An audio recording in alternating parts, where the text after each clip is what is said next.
गांव के किनारे एक पक्का सा घर था। उसमें रहती थी शर्मा फैमिली। घर में थे दादाजी, दादी, बेटा रमेश, बहू सीता और पोती गुड़िया। ऊपर से सब ठीक ठाक दिखता था, लेकिन इस घर की एक बहुत बड़ी अजीब आदत थी। ये लोग दिन रात सिर्फ मैगी खाते थे। हाँ, सही सुना तुमने। सुबह मैगी, दोपहर में मैगी, शाम को मैगी, रात को भी मैगी। रसोई में सब्जियां, दाल, चावल सब पड़े पड़े रहते और गैस पर बस कढ़ाई में उबलती रहती मैगी। सुबह सुबह दादाजी अखबार पढ़ते हुए बोले, बहू चाय के साथ आज क्या नाश्ता है? सीता मुस्कुराते हुए बोली, बाबूजी गर्मा गर्म मैगी बना रही हूँ। दादाजी खुश होकर बोले, वाह यही तो असली नाश्ता है। दादी भी पीछे से बोली, थोड़ी मिर्च ज्यादा डालना बहू, फीकी मत बनाना। उधर गुड़िया स्कूल जाने की तैयारी कर रही थी। वह बोली, मम्मी टिफिन में भी मैगी डाल देना। सीता हंसते हुए बोली, अरे बेटा, हमारे घर में टिफिन में ये और क्या जाएगा। दोपहर में रमेश ऑफिस से आया। जैसे ही अंदर आया बोला, सीता भूख से जान जा रही है। क्या बनाया है? सीता गर्व से बोली, आज स्पेशल बनाया है। रमेश खुश होकर बोला, अच्छा क्या? सीधा ढक्कन खोलती है। भाप उड़ती मैगी की खुशबू पूरे कमरे में फैल जाती है। रमेश खुशी से उछल पड़ा। वाह मेरी फेवरेट। दादी बोली, देखो बहू से सीखो, कैसे समझदार है, सबको पसंद का खाना बनाती है।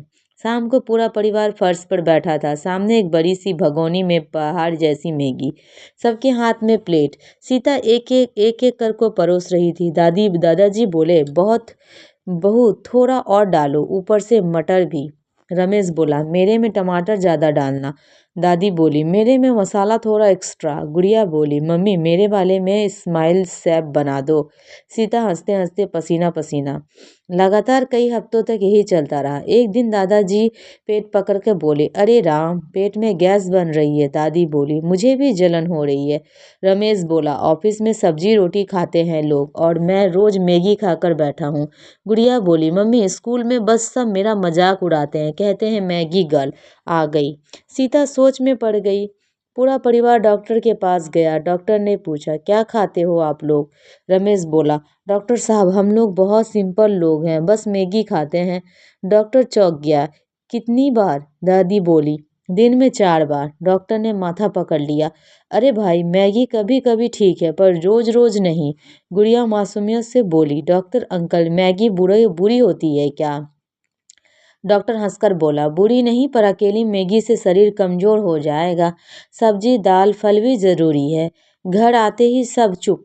रसोई में रखी मैगी की ढेर सारी पैकेट जैसे उन्हें देख रही थी। दादाजी बोले, बहू आज से बदलाव करेंगे। दादी बोली, हाँ अब मुझे भी लौकी भी चलेगी। रमेश बोला, मुझे तो दाल चावल भी याद आ रहे हैं। गुड़िया बोली, मम्मी टिफिन में पराठा भी डालना, लेकिन कभी कभी मैगी भी। सब हंस पड़े। अगले दिन सुबह पोहा, दोपहर में दाल चावल, शाम में सब्जी रोटी। सबके चेहरे पे खुशी थी। दादाजी बोले, अरे यह तो असली खाना है। दादी बोली, अब पेट भी ठीक लग रहा है। रमेश बोला, ऑफिस में आज नींद न आई खाने के बाद। गुड़िया बोली, मम्मी आज टिफिन देखकर मेरी दोस्त बोली, वाह।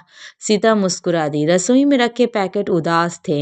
एक दिन बारिश हो रही थी, बिजली चली गई, ठंडी हवा चल रही थी। गुड़िया बोली, मम्मी ऐसे मौसम में तो? सीता मुस्कुराई, हाँ समझ गई। गैस पर भगोनी चढ़ी और बहुत दिनों बाद फिर से बनी मैगी। सब साथ बैठकर खा रहे थे। दादाजी बोले, अब मजा आ रहा है, कभी कभी खाओ तो स्वाद दुगुना। दादी बोली, सही कहा, रोज रोज नहीं। रमेश बोला, मैगी अब स्पेशल डिश है। गुड़िया बोली, यस आज मैगी डे। किसी भी चीज़ की अति अच्छी नहीं होती। मैगी स्वादिष्ट है पर घर का खाना ज़रूरी है। और सबसे ज़रूरी, परिवार साथ बैठकर खाए वही असली स्वाद है।